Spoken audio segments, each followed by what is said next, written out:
kakati yaleso mu Nigeria Eric era jitwade ne press conference so ina press conference atunagenda mu lutalo soko tetwaga soka kuonoona soko press conference ngo Nigeria tuka ku theater abantu bagoberedde bi Nigeria for some good time gawe aludeo he's even like mali mu generation ya Emeka ike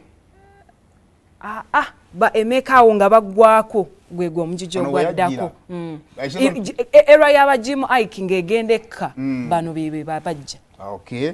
So jo yali ne press conference omuzanyo gwe kuba mukaka gikola ki je guli. Kakati nange wakati mukola emboozi alaika ina TV presenter gwata mbugwe yayogerako. Nga yamwogerako ki?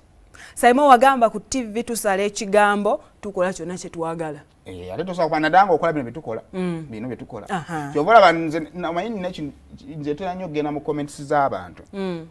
Omwana yakola ka video kali ako okulya. We nagenze mu comments nga buli omagama Saimo kachango okola lugambo kubanno naye bakulazeeko kati bino betukola of course abantu babiraba nina yaba anoonyayo kodi naye bali kikola ko tewetaba mazina ga nkima kakati the problem is ariko lwokifunyeeko no kitaking a personal katugambe nti kyali kikoze eki kyali kibaddeyo kati singa n'abantu TV presenter oyo bagenda ayogerako bagenda nga bavaayo nga bwe bagamba akaana ako sikaagala omulimu tunaasigala naye kakitegeeza nti ffe tulowooza ffe tulina ensi gye tuvaamu abalagi batavaamu ffe tulina omusaayi ogw'enjawulo abalagi batakola ki nze nali ndabeeko omwana oyo ng'alina gwaliko gwe mmanyi n'amufunvubiddeko n'amuyita omukadde n'amuyita omuki naye namulayo ssebo ng'ayimiridde ssebo agamba nti oyo yanjogerako n'otukane veero ssebo giyita ekitamba ekiwero yawise kiwero yakiyise ekiwero ku mutwe onabeera n'ekiwero ekisiimuula emiziina veero n'ogiyita emiziina lwakuba bakwogerako. But Saimo, ekyo kyonna kituzaayo, where is the professionality or professionalism mu mulimu guno? Bwe tuba nga tukwata personal grudges ne tuziteeka ku mpewo.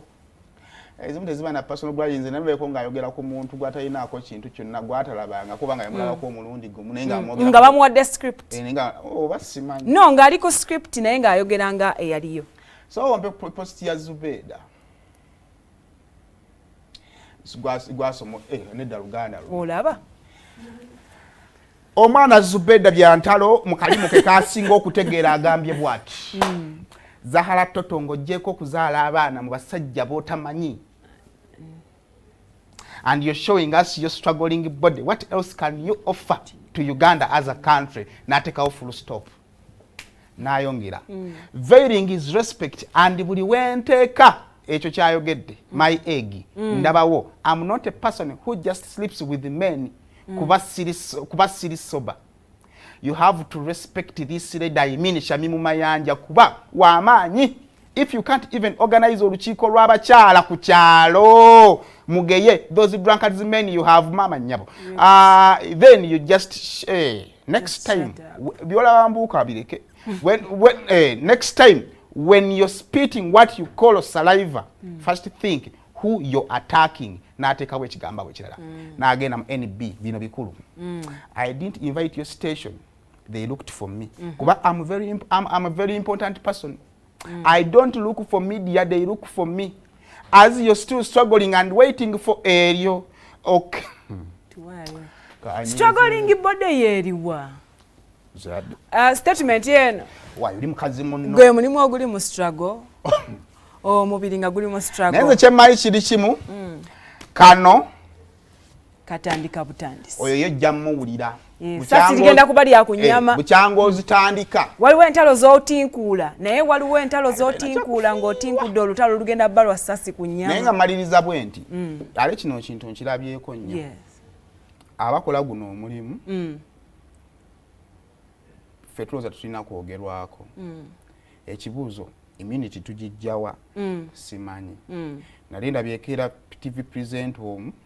N'awandika za attempt to sue kuba boogera ku bbaawe. Naye nga gwe mulimu ogukoze eki? Ogumubeezezaawo ogumutuusizaawo akola ki? Wali. N'obuuza nti gwe bubadde ng'oyogerangako singa bamaze nga bakuwandikira za attempt to sue. Ne mugenda ne munoonya ne evidence ne mugenda ne mubamama b'abantu omukazi atabirinako. Oba ntegeera bulungi. So mbadde nteesa. oba uyanga toyagala kuba